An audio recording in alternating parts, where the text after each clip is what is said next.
अंजलि ने सबक सिखाया है अभय सिंह राजपूत को और कली की प्लानिंग फेल हो गई है। Hey everyone, welcome back to my channel. Aarti Anjali Awasthi के आने वाले एपिसोड में आप सबको देखने को मिलने वाला है कि जैसा अंजलि ने कहा था पंकज पुरोहित को बिल्कुल वैसा ही करते हैं। पहुंच जाते हैं उस जगह पर जहां उन्होंने फ़ोन के द्वारा ट्रेस किया था उस नंबर को, और वहां जाकर उन्हें पता चलता है कि ये जगह तो वही है जो वेद का घर है। मतलब कि अब उनको समझ आ गया है कि शायद पद्मा को किडनैप करके यहीं लाया गया है, और वो घर के अंदर घुस जाते हैं। लेकिन वेद के चाचा जी जो हैं वो घर के अंदर उनको नहीं आने देते हैं, मना करते हैं कि आप यहाँ कोई भी छानबीन नहीं करोगे।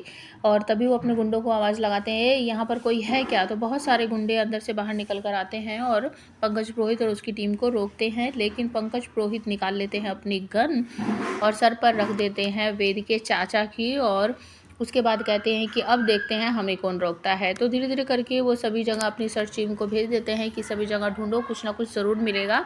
और वो फ़ोन यहीं से आया था, मतलब वो यहीं है।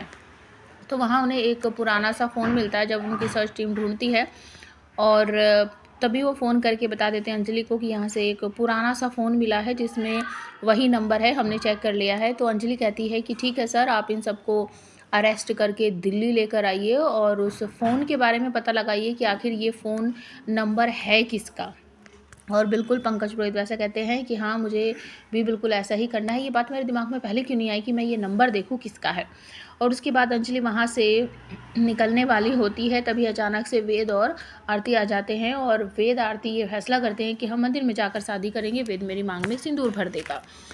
तो वैसा ही करने की तैयारी कर रहे हैं, क्योंकि साधिका ने उनके कान भर दिए हैं कि अगर तुम्हें कुछ करना है तो आज ही करना है। तो अंजलि उनको मना करती है कि नहीं बेटा, ऐसा मत करो, तुम बाहर जाकर इस तरीके से शादी नहीं कर सकती, कोर्ट में केस चल रहा है, तो इस तरीके से करना गुनाह है। लेकिन आरती कहती है नहीं, अब हम ऐसा ही करेंगे। तो वेद के साथ वहाँ से निकल जाती है।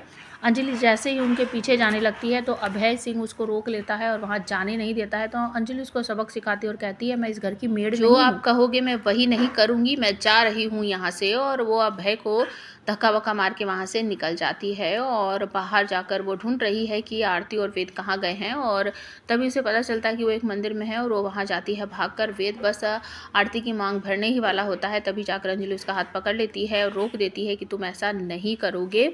और अंजलि के ऊपर आरती भड़क पड़ती है कि माँ तुम कैसी हो, तुम मेरा भी सुख दुख बिल्कुल नहीं देखती हो। मैं प्यार करती हूँ वेद जी से, आप मुझे उससे साथ शादी करने क्यों नहीं दे रही हो, आप कैसी माँ हो। तो अंजलि कहती है ये गुनाह है, मैं नहीं होने दूंगी।